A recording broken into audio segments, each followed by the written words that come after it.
दिल्ली को गांव के हिसाब से पहचान मिल सकती है या हम लोग गलत तरफ बात कर रहे हैं? कोई संसद भवन में खेती होती थी, है ना? क्या सीपी कनॉट प्लेस जी, वो 3 गांव पे बना हुआ है। साउथ दिल्ली पॉश जगह है लेकिन पानी नहीं है, तो वहाँ पे बाजरे की खेती होती थी। ये पूरा वसंत कुंज है, ये बल्लभगढ़ तहसील का हिस्सा था। साउथ दिल्ली के जैसे गांव हैं, हम बात करते हैं वसंत गांव की, जो वसंत विहार है, मुनीरका की बात करते हैं, जमरूदपुर जिसपे लाजपत नगर बना, यहाँ पे रॉक्स थी। लोधी गार्डन जो है इसका, ये यहाँ पे खैरपुर गांव था, खेती होती थी। तो लेडी विलिंगडन में लोधी गार्डन बनाया। यहाँ के जो किसान थे उनको जगह कहाँ मिली? जंगपुरा में। दिल्ली में सारे पंजाबी जो क्षेत्र थे, आप किसी की बात करो, वहाँ पे तंदूर शुरू हो गया। ये दाल मखनी 47 से पहले दिल्ली वालों को नहीं पता था। दिल्ली में पनीर का मुझे नहीं लगता किसी ने सुना हो। ये कौन लेके आए शैलेश भाई? ये लेके आए मुल्तान के लोग।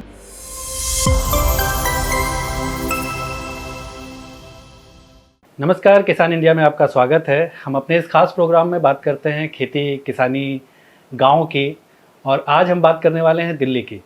हो सकता है आप में से बहुत सारे लोगों को लगे कि दिल्ली तो गांव जैसा नहीं है, और लेकिन आज हमारे साथ एक शख्स हैं जिनको दिल्ली का एनसाइक्लोपीडिया कहा जाता है, विवेक शुक्ला जी। तो सर, आप बताइए कि दिल्ली को गांव के हिसाब से पहचान मिल सकती है या हम लोग गलत तरफ बात कर रहे हैं? नहीं, 100% दिल्ली तो गाँवों का शहर है, गाँव की राजधानी है भाई। देखिए, दिल्ली का सबसे बड़ा इंपॉर्टेंट जो लैंडमार्क है सीपी कनॉट प्लेस जी, वो 3 गाँव पे बना हुआ है, माधवगंज, जयसिंहपुरा और राजा का बाजार। तो और बाजाबता खेती होती थी शैलेश जी इधर। और देखिए, इतिहास की जब हम बात करते हैं तो इतिहास में 100 साल कोई बहुत बड़ा टाइम नहीं होता। बिल्कुल। और सीपी तो 1933 में बना है, और 1935 में new Delhi traders association registered हुई है जो सीपी की है जी। तो 90 साल हुए। 90 साल क्या है जी। तो आप समझ लीजिए 1918 और 1920 तक खेती होती थी। जिधर बैंक ऑफ बड़ौदा है वहाँ पे खेती होती थी, जनपद है वहाँ पे खेती होती थी, और राजा का बाजार अभी भी मौजूद है वहाँ पे। वहाँ का समाज अभी भी वही मिलेगा, है ना? तो मतलब जब सीपी में खेती होती थी तो उसके बाद क्या बचा है बताइए? 100 साल के बाद भी कुछ इलाके अभी भी हैं जहाँ पे, चाहे वो आउटर दिल्ली हो या कुछ और एरिया हो, जहाँ पे खेती होती है। बल्कि पूसा, अगर पूरे देश का अगर खेती की जहाँ से संचालित होता है वो एक तरह से पूसा है। तो नो डाउट देखिए, पूसा जो है, पूसा की कहानी बिहार से शुरू होती है। बिहार में एक वहाँ पे एक बहुत बड़ा हादसा हुआ था, और उसके बाद आप ये समझ कि वो एक कुछ दैविक वो था मामला। तो उसके बाद यहाँ पे वो शिफ्ट हुआ, एग्रीकल्चर इंस्टीट्यूट ही था, और ये मैं समझता हूँ 20s और 30s की बात होगी।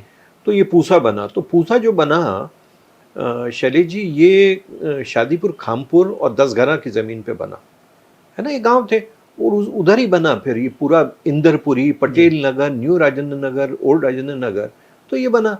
तो अब देखिए, पूसा जो है दिल्ली के बिल्कुल दिल में है, बिल्कुल दिल में है। और संयोग से मेरा परिवार वहाँ का ही है, न्यू राजेंद्र नगर का। तो बिल्कुल दिल्ली के दिल में है ये जगह। तो बल्कि मेरा ये मानना है कि दिल्ली का जो भी आप कॉलोनी का नाम लीजिए जी, वो गांव पे ही बनी है। बिल्कुल, वो गांव पे ही बनी है। और तो इसलिए दिल्ली तो गांव का ही है जी, और उससे दिल्ली दूर जा नहीं सकती। और मैंने खुद खेती खूब देखी है दिल्ली में होती हुई, अभी भी होती है। अभी कम से कम 30-40 गाँव में अभी भी होती है, खेती होती है जी। और उसके साथ दिल्ली के साथ हरित क्रांति भी जुड़ा हुआ है। ओह यस, आपने पूसा का जो जिक्र किया, देखिए MS स्वामीनाथन, नॉर्मन बोरलॉग, इनकी अगुवाई में पूरी टीम इस पे काम कर रही थी जी, है ना? तो देखिए, पूसा तो जो है वो आप कह सकते हैं हरित क्रांति का नर्सरी है। वहाँ पे उसकी तैयारी हुई, सारी चीज़ें हुई। ये 1960 के दशक का था, अर्ली ईयर्स ऑफ 1960s। तो जब वहाँ पे इन्होंने गेहूं के उन्नतशील बीज तैयार किए, तो वहाँ पे हुआ ये कि भैया इसको देखें कैसे, इसके परिणाम कैसे आए। तो वहाँ पे एक सज्जन थे, उनका नाम था अमीर सिंह। अमीर सिंह भी साइंटिस्ट थे, उसी टीम का हिस्सा थे, और आउटर दिल्ली के थे। अच्छा, है ना? वो आउटर दिल्ली के थे। तो उनको जिम्मेदारी सौंपी गई कि आप ऐसी जगह देखिए जहाँ पे सिंचाई की व्यवस्था बेहतर हो। वो झज्जर के रहने वाले थे। तो दिल्ली का आउटर दिल्ली और हरियाणा जो है ना, बेसिकली एक ही है ना? उस पर बाद में आएंगे कि एक क्यों है। तो वो उन्होंने फिर जौनती विलेज को देखा, जौनती गांव को देखा, क्यों देखा? क्योंकि वहाँ पे सिंचाई की व्यवस्था थी और हैदरपुर का जो पानी था, है ना, वाटर वर्क्स का पानी आता था। तो वो तय हुआ कि साहब यहाँ पे हम देखेंगे। तो फिर उस नॉर्मन बोरलॉग और एम.एस. स्वामीनाथन, वहाँ पे उन्होंने जाना शुरू किया, किसानों से बात की कि भैया ये स्थिति है। और देखिए उसके पास के जो गांव थे, कुछ घेवरा, लाडोपुर, है ना, और वहाँ के गांव आप कंझावला वगैरह, उन्होंने उसमें कोई दिलचस्पी नहीं दिखाई। लेकिन यहाँ के गांव के लोगों ने कहा कि अगर इससे अब कुछ लाभ हो सकता है तो देखते हैं। तो फिर उन जो बीज तैयार किए गए ये थे और उनको वहाँ पे उनको यूज़ किया गया और किसानों के साथ यहाँ के साइंटिस्ट भी थे। तो शैलेश जी, जो 1 हेक्टेयर में 20 क्विंटल गेहूँ होता था, वो 40 पे पहुँच गया। वो एक तरह से कह सकते हैं कृषि हरित क्रांति का हमने शुरुआत देखी। उसके बाद वो पूरे देश में हुआ। मतलब अब भले हमारी आबादी 140 करोड़ है, लेकिन हमारे पास अन्न की समस्या नहीं है। बिल्कुल, है ना, अन्न की समस्या नहीं। तो हरित क्रांति का गांव है दिल्ली में, जॉन्टी विलेज। तो मैं समझता हूँ पवित्र गांव है, इससे बड़ी क्या बात होगी। सही बात है। उसके अलावा भी अगर जो चाहे वो महरौली साइड हो या आपने झज्जर की बात की, और हम लोग ईस्ट दिल्ली में इस समय बैठे हुए हैं, तो ईस्ट दिल्ली के आसपास भी उस तरह की कौन सी चीज़ गांव थे जहाँ पे आपको ध्यान आता है कि उस तरह की खेती होती हो जो अब एक मतलब पॉश कॉलोनी बन गए हों या कुछ और तब्दील हो? देखिए जिधर हम बैठे हुए हैं इस दिल्ली में ही हैं, तो ये देखिए मई 1914 में मेरठ ज़िले के 64 गांव जो शैलेश जी थे, वो दिल्ली में उनको मर्जर हुआ, उनका विलय हुआ। इसलिए हुआ क्योंकि दिल्ली राजधानी बन गई थी 1911 में।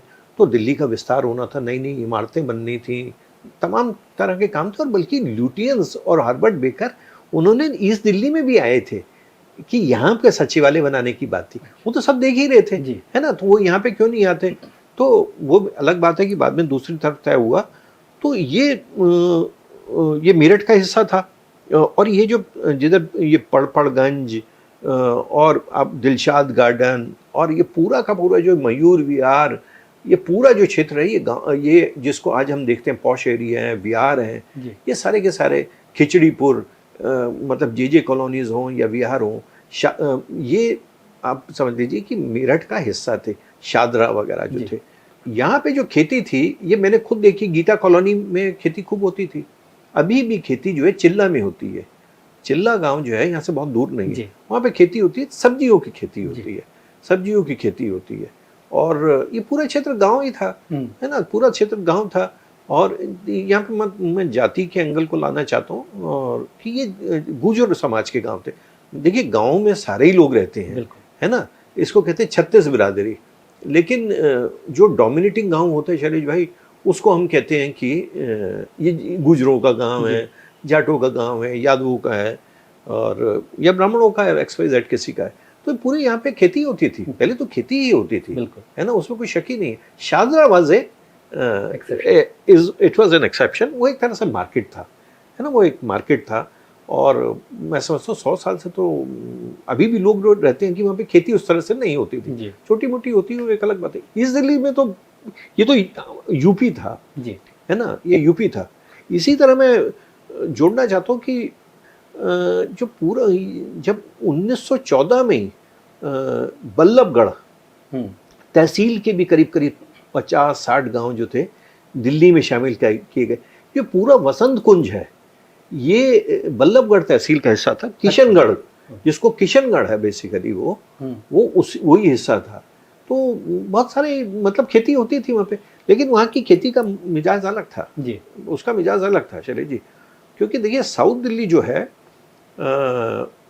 वो साउथ दिल्ली बाकी दिल्ली से हटके, साउथ दिल्ली के जैसे गांव हैं, हम बात करते हैं वसंत गांव की, जो वसंत विहार है, मुनीरका की बात करते हैं, फिर उसके बाद कटवाड़िया सराय, बेड़ सराय, मोहम्मदपुर, फिर उसके आगे लाजपत नगर की तरफ हम जाते हैं जब चिराग दिल्ली, और फिर जमरूदपुर जिस पे लाजपत नगर बना। यहाँ पे रॉक्स थी, ज़मीन पे रॉक्स थी। मेरी वाइफ जो है ये लाजपत नगर की है ना, तो लाजपत नगर की तो 55-60 साल के को जानती। मुझे खुद ही आता 70s में वहाँ पे बिल्कुल। एक बार मैं गया अपने पेरेंट्स के साथ, चिराग दिल्ली में मतलब धूल उड़ रही थी, 70s का दौर था, मतलब कुछ नहीं था, जैसे बीकानेर का मंजर हो। तो वहाँ पे जो था पानी की बड़ी भयंकर किल्लत थी साउथ दिल्ली में, अभी भी आप जानते हैं ना, भयंकर किल्लत है। पॉश जगह है लेकिन पानी नहीं है, तो वहाँ पे बाजरे की खेती होती थी। देखिए किसान, हाँ, बाजरे में पानी की जरूरत कम होती है, तो वहाँ पे रॉक्स हैं, तो वो बरसात के पानी से भी गुजारा हो जाता है, तो वहाँ पे दूसरी ये खेती होती थी। अच्छा, फिर नहरों की व्यवस्था नहीं थी इधर, है ना, ये जो गांव है तो ये नहीं थी। फिर मुझे कभी कभी लगता है कि इसीलिए यहाँ के किसानों ने अपनी ज़मीनों को किसी बड़े काम के लिए देने में कोई बहुत वो, इनको कोई दिक्कत भी नहीं हुई। अब जैसे 60s में JNU बना, ठीक है, JNU मुनीर का, वसंत गांव की मुख्य रूप से ज़मीनों पे बना। फिर उसके बाद IIT की तरफ जाते हैं तो वो भी यही है, कटवारिया सराय, कालू सराय वगैरह, तो ये एक बड़े काम हुए, है ना। तो ये बेसिकली रॉक्स थी, पानी की भयंकर समस्या थी, बाजरे की सिर्फ खेती होती थी। एक दिल्ली के बहुत बड़े नेता हैं, आउटर दिल्ली के सांसद भी थे 89 में, मैं समझ, उनका नाम है तारिफ सिंह। उन्होंने मुझे बताया था, उन्होंने कहा कि विवेक यहाँ पे सिर्फ बाजरे की खेती होती थी जी, संभव नहीं था, पानी के बिना खेती कैसे होगी, बिल्कुल पानी के बिना खेती कैसे होगी। फिर वो दिल्ली का एक इलाका आता है जो हरियाणा से लगता है, जो आउटर दिल्ली है, या साहिब सिंह वर्मा का जो एरिया हुआ करता था, जो अभी भी गांव की तरह देखा जाता है आज की उसमें भी। वो देखिए, वो जो है कंझावला है जी, कंझावला है। फिर उसके बाद ये जो हम दूसरे जो क्षेत्र, ये जो है जिसकी अभी हम जौनती के पास की जो बात कर रहे हैं, है ना, ये जो क्षेत्र हैं, नरेला है, वहाँ पे खेती अभी भी होती है और वहाँ पे मंडी है। देखिए दिल्ली में चावल की खेती की परंपरा नहीं रही, दिल्ली में गेहूँ या सब्जी जी, और साउथ दिल्ली की अगर हम बात करें तो बाजरा, ये खेती उस तरह से होती रही है। और देखिए मंडी है दिल्ली में सरकारी मंडी है, आड़ती बैठते हैं, तो ये है, मंडियाँ हैं। और अब आप देखिए कि मैं आपको मैंने बताया कि मैं इंटरेस्ट बीच में आपको दूसरी जगह भी लेके चलूँगा, जो ये है लोधी गार्डन है।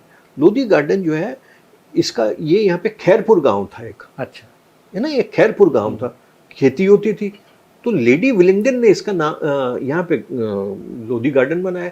इसका मूल नाम जो है विलिंगडन गार्डन ही है, वहाँ पे अभी भी एक शिलापट लिखा हुआ है जिसपे विलिंगडन गार्डन। तो यहाँ के जो किसान थे उनको जगह कहाँ मिली, जंगपुरा में, है ना, उसका नाम बेसिकली जंगपुरा नहीं था, यंगपुरा था, वो वाई हट गया तो जंगपुरा हो गया, है ना। तो यहाँ पे खेती, मतलब आप देखिए लोधी रोड में खेती होती थी, है ना, लोधी रोड में खेती होती थी, तो जो मतलब हर जगह ही तो खेती होती थी। कनॉट प्लेस पे भी बात करना जरूरी है, क्योंकि आपने तो किताब लिखी है। जी। तो भाई मेरे एक बहुत अच्छे परिचित थे, और करीब 10-15 साल पहले नहीं रहे, उनका नाम था शरीफ जी, बहुत ही इंपॉर्टेंट आदमी थे, उनका नाम था लाला नारायण प्रसाद जी। वो दिल्ली के 1946 में CA थे, one of the first CAs, और उस परिवार का दिल्ली के ऊपर बड़ा एहसान है। उन्होंने दिल्ली का पहला कन्या विद्यालय शुरू किया 1904 में। वहाँ उसका नाम है इंद्रप्रस्थ हिंदू कन्या विद्यालय, जाम मस्जिद के पास है। और फिर वही आगे चल के इंद्रप्रस्थ कॉलेज उन्होंने शुरू किया। देखिए आज से 100 साल पहले लड़कियों का स्कूल खोलना या कॉलेज खोलना छोटी बात नहीं है, तो उस परिवार ने किया।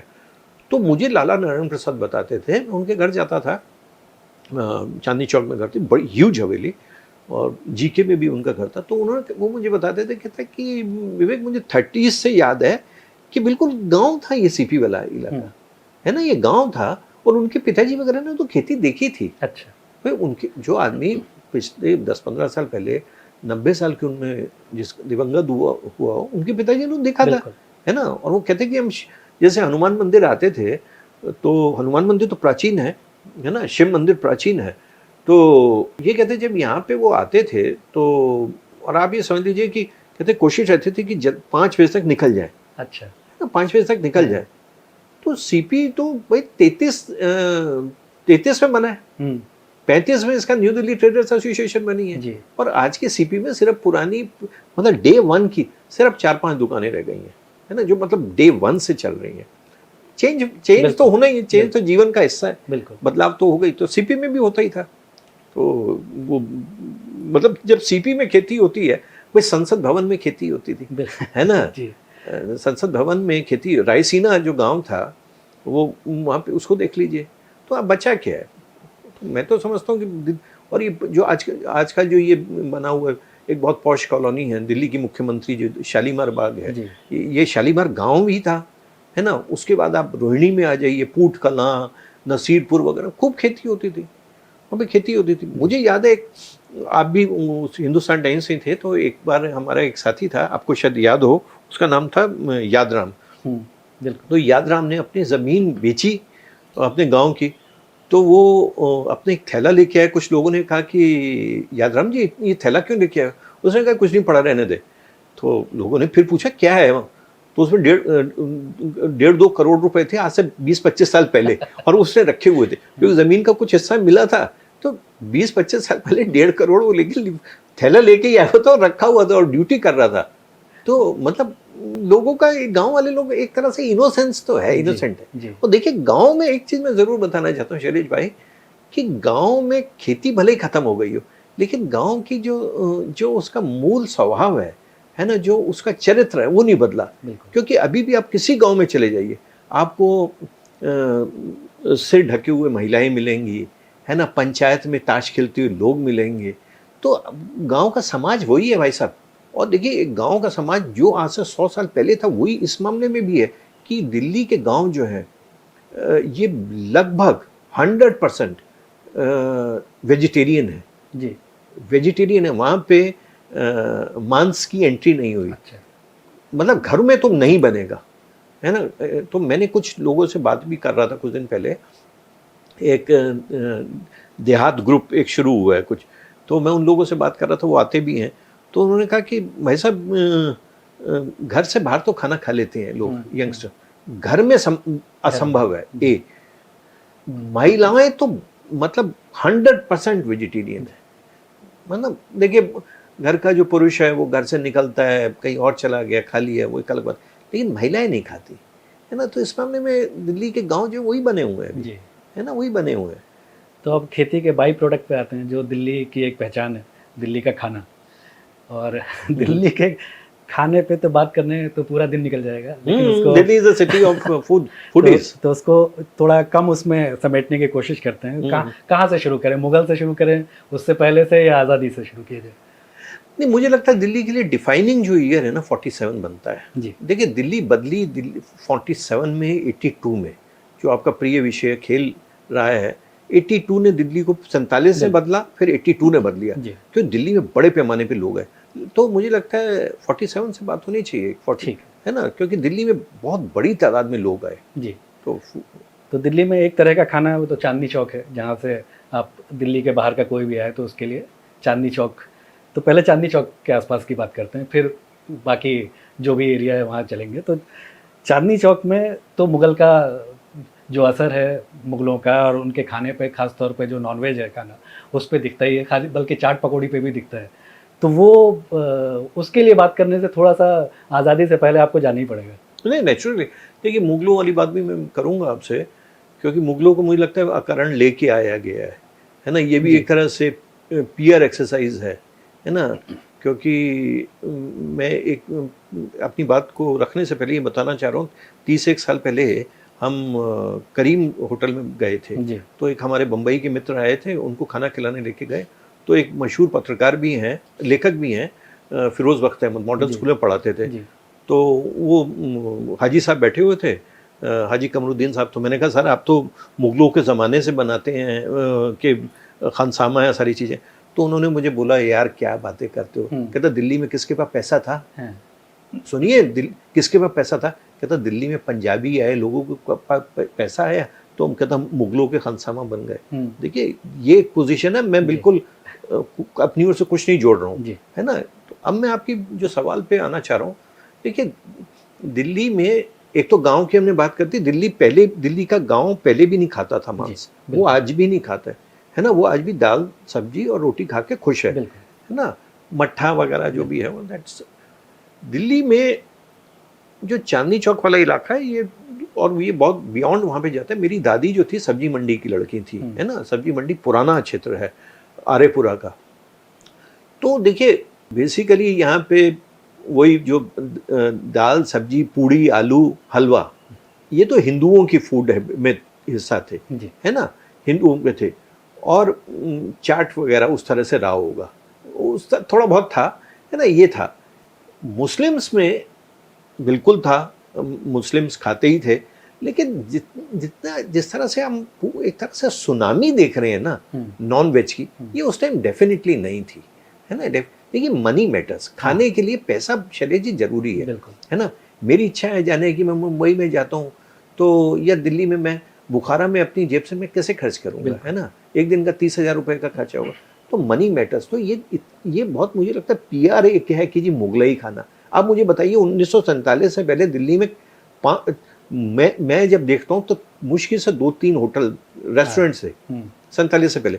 ये जो यूनाइटेड कॉफ़ी हाउस था ये कश्मीरी गेट में भी था, 1-2 और भी थे कॉफ़ी हाउस थे, है ना। ये जो विनोद नागपाल हैं इनका भी था, कार्लट्रेन कैफे, तो 2-3-4 और थे। तो आप ये समझ लीजिए कि ये एक स्थिति थी। मुस्लिम्स कोई मतलब कोई ऐसा रेस्टोरेंट घरों में तो बनता होगा खाना, वो एक अलग चीज़ है, लेकिन जो बाजारों के खाने के लिए ऐसा कुछ नहीं था, है ना। तो मुझे लग रहा है कि एक सिंपल लिविंग हायर थिंकिंग वाला मामला था ना। पैसा कहाँ था इस शहर में, पैसा कहाँ था। CP जो था भाई साहब 47 तक 40-50% मार्क्स दुकानें खाली रहती थी, है ना। कितने लोग जाते थे, है ना। तो मुझे लग रहा है कि ये थोड़ी सी उससे मैं फिर भटक रहा हूँ, जो लोगों ने रेस्टोरेंट्स में जाना शुरू किया थोड़े बड़े लेवल में 80s में, जैसे निरूला की एंट्री हुई, लोगों ने जाना शुरू किया, नहीं जा पाते थे, पैसे का अभाव था, है ना। तो ये भी यहाँ पे बेसिकली जो खान पान था दिल्ली का, ये वेजिटेरियन था। और दिल्ली के जो कायस्थ थे ये नॉन वेजिटेरियन रहे ट्रेडिशनली, है ना। कायस्तों में और मुस्लिम्स वो खाते ही होंगे। वो जो हाजी साहब ने मुझे कहा था कि यार पैसा कहाँ था, मुसलमान तो बड़े का मीट खाते थे, है ना। ये उनके खुद कमेंट थे। तो ये मुझे लग रहा है कि लेकिन 47 वाज डिफाइनिंग, उसने दिल्ली के खान पान को बदला, ठीक है ना। और पैसा भी आने लगा थोड़ा बहुत, है ना। एंटरप्रेन्योरशिप आई, है ना, एंटरप्रेन्योरशिप आई। तो फिर दिल्ली को, क्योंकि वो किसी भी शहर को माना जाता है, क्योंकि बड़े शहर में जब आप दूसरे शहर से जाते हैं तो पैसे होते नहीं हैं, तो स्ट्रीट फूड बहुत इंपॉर्टेंट रोल प्ले। बिल्कुल बिल्कुल बिल्कुल बिल्कुल, ये आपने बिल्कुल। तो देखिए दिल्ली में एक बहुत नई चीज़ आई 47 के बाद, जो रिफ्यूजी लेके आए, जो दिल्ली का कभी हिस्सा नहीं रहा, वो था ये दिल्ली में तंदूर संस्कृति आई। तंदूर संस्कृति, जैसे मैं जिस क्षेत्र में मेरा बचपन था, मेरे दादाजी का घर था, राजेंद्र नगर की बता रहा हूँ, दिल्ली में सारे पंजाबी जो क्षेत्र थे, कालका जी, मालवीय नगर, पटेल नगर, राजेंद्र नगर, आप किसी की बात करो, वहाँ पे एक तंदूर शुरू हो गए। तंदूर का क्या था, एक व्यक्ति बैठा हुआ था और वो एक दाल बनाता था, एक सब्जी होती थी और रोटी, तो 2 रुपए में आपको भरपेट भोजन मिल जाता था, 1.5-2 रुपए में, है ना। ये तंदूर संस्कृति वहाँ से आई, है ना। फिर उसके बाद ये एक तो तंदूर है, क्योंकि मैं सामान्य आदमी की बात कर रहा हूँ, है ना। उसके बाद ही देखिए मुझे लगता है क्राइसिस में शैलेश जी आदमी एंटरप्रेन्योर भी बनता है, वो कुछ काम करता है। देखिए कुंदन लाल सहगल का बेटा मेरा अच्छा मित्र है, जो मोती महल, ग्रैंडसन सॉरी, मोहित, और उनकी सुपुत्री भी मुझे अच्छी तरह जानती है। तो मोती महल एक तरह से रिफ्यूजीज का बहुत ही बड़ा लैंडमार्क बना दरियागंज में। ये जो कुंदन लाल गुजराल, सॉरी मैं सहगल बोल रहा था, आई एम वेरी सॉरी। तो ये जो कुंदन लाल गुजराल थे, ये पेशावर और लाहौर में ये खानसामा थे। इधर आए तो इन्होंने कहा कि नहीं कुछ काम करते हैं, तो वो इन्होंने छोटा मोटा अपना काम शुरू किया। और ये खानसामा थे, तो उन्होंने बटर चिकन, बारबेक्यू, दाल मखनी, ये दाल मखनी 47 से पहले दिल्ली वालों को नहीं पता था भैया, बिल्कुल नहीं पता था। इन्होंने शुरू की तो नया टेस्ट दिल्ली वालों को लगा, है ना, तो इनको मजा आने लगा, तो फिर सभी वो खाने लगे। मोती महल के बारे में बहुत कहा जाता है कि ये चीजें इन्होंने इजाद, बिल्कुल बिल्कुल ये फैक्ट है उसके, है ना। जैसे यहाँ पे मैं अभी कुछ दिन पहले बैठा हुआ था, क्वालिटी रेस्टोरेंट है CP में, वो उनका दावा है, सब मानते भी कि छोले भटूरे उनकी एक छोले भटूरे को बड़े पैमाने पे उन्होंने मतलब थोड़े अप मार्केट लो वाले लेवल पे शुरू किया। बाकी अब देखिए ये छोले भटूरे, छोले कुलचे, ये बिल्कुल 47 के, आज आप किसी गैर पंजाबी की शादी में भी ये मिलेगा, उसके घर में भी बन रहा है। राजमा 47 से पहले नहीं थे भैया, है ना, राजमा 47 से पहले नहीं थे, अब वो सब जगह मिल रहे हैं। एक चीज जिसका मैं आपसे कल भी जिक्र कर रहा था, 47 से पहले दिल्ली में पनीर का मुझे नहीं लगता किसी ने सुना हो। मैं तारीफ सिंह जी से बात कर रहा था इस इंटरव्यू से पहले, उन्हें कहा जी पनीर का कोई ऐसा कल्चर नहीं था यहाँ। आज हर शादी ब्याह में पनीर का की डिश होना एक लाजमी है, बिल्कुल, है ना। ये कौन लेके आए शैलेश भाई? ये लेके आए मुल्तान के लोग। दिल्ली में मुल्तान की बहुत बड़ी आबादी है, तो ये लेके आए, है ना। अब आप देख लीजिए, अब ब्रेड पकौड़े में भी पनीर है, टिक्की में भी पनीर है, आलू पनीर, मटर पनीर, और मतलब चपाती में भी पनीर है। तो ये लेके 47 से पहले कहाँ था? तो मुझे लगता है 47 was a defining year in terms of food. और आप बंगाली मार्केट के बारे में आपने काफी कुछ लिखा है। Oh yes, Bengali market is like my second home. उसी समय से डेवलप होते नहीं, वो उससे पहले है। अच्छा, देखिए बंगाली मार्केट जो है ये तो 30s में ही बन गई थी। बंगाली मार्केट जो है ये देखिए, बंगाली मार्केट के लिए भी एक चीज़ बताना चाह रहा हूँ। बंगाली मार्केट पर हरियाणा का असर है। बंगाली मार्केट में 80% जो दुकानदार है हरियाणा के बनी है, है ना। चाहे वो लाला भीमसेन हो, नत्थू हो, वहाँ पे सब यही है ना। तो जो नत्थू हैं वो नरवाना के हैं, ये भीमसेन जो अम्बाला के हैं, और फिर उनका परिवार महरौली में भी रहता था। तो उनका जो भीमसेन का जो बेटा है अभी भी बैठता है, गिरीश, वो तो मेरा दोस्त है, क्लास फेलो है। तो ये जो है ये 30s में बनी। ये नई दिल्ली की पहली कॉलोनी में मुझे लगता है ना। तो अजय अब देखिए कि बनियों का प्रभाव जो है, देखिए जैसा लोग रहते हैं उसका प्रभाव। देखिए बनियों की कॉलोनी है, वहाँ पे ज़्यादातर बनिए पर रहते हैं, दुकानदार भी हैं। तो वहाँ पे कभी नॉन वेज नहीं आया है जी, कभी कोई कोई बारबेक्यू नहीं आया है, कोई वहाँ पे कोई आप आ ही नहीं सकता है, आपको चलने नहीं देंगे। मतलब ऐसा नहीं है कि वहाँ पे कोई डिक्टेटरशिप है, लेकिन एक मिजाज भी एक चीज़ है ना, मिजाज है। तो बंगाली मार्केट जो है वो आपको वहाँ पे वो छोले भटूरे, आलू पूड़ी, जलेबी वो मिलेगी। नॉन वेजिटेरियन के लिए हालांकि देखिए हार्ट ऑफ द सिटी में बंगाली मार्केट से बड़ा हार्ट ऑफ द सिटी और क्या होगी, लेकिन वहाँ पे आपको नहीं मिलेगी। तो ये बंगाली मार्केट, उसका असर ये है कि वहाँ पे दिल्ली के पुराने बनिए परिवार काफ़ी हैं और दूसरे परिवार हैं, तो उसका वही मिजाज बना हुआ है, जो फैमिली कल्चर था। तो बिल्कुल देखिए चांदनी चौक से जो लोग गए, ये हरियाणा से लोग आए थे। चांदनी चौक में जो जैनी लोग हैं ये ज़्यादातर हरियाणा के लोग हैं। और एक बार मैं लाला DCM के मैनेजिंग डायरेक्टर चेयरमैन थे लाला भरत राम का, 23 नंबर में उनका इंटरव्यू कर रहा था, 23 नंबर सरदार पटेल मार्ग पे। तो मैंने कहा सर आप तो दिल्ली वाले हैं। तो उन्होंने कहा कि हु टोल्ड यू? तो मैंने कहा सर अगर आप भी दिल्ली वाले नहीं है तो फिर कौन दिल्ली वाला है? भाई आपका DCM है ना। तो कहता नहीं यार हम झज्जर से आए थे, है ना। तो मतलब आपकी एक आइडेंटिटी आपकी वो रखी हुई है आपने।